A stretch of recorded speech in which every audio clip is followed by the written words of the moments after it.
Hello everyone, I'm Sia. Today I will do the all key loss for 2025 Li Auto L7. Now we will use K518 Pro, OBD communication cable, and the original car key to be programmed. Let's plug in the cable. We start programming. Select Demo and Remote. Choose the Li Auto L7. Select the menu for 2023 to 2026. Smart Key. First we read the count of keys. Please make sure the network is connected. OK.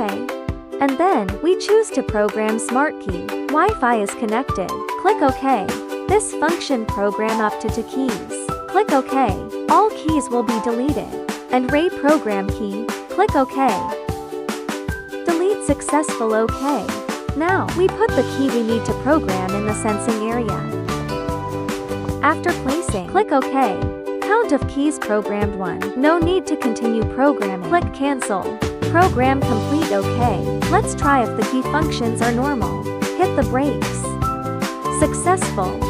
Next, let's get out of the car and test the remote control function. Lock the car.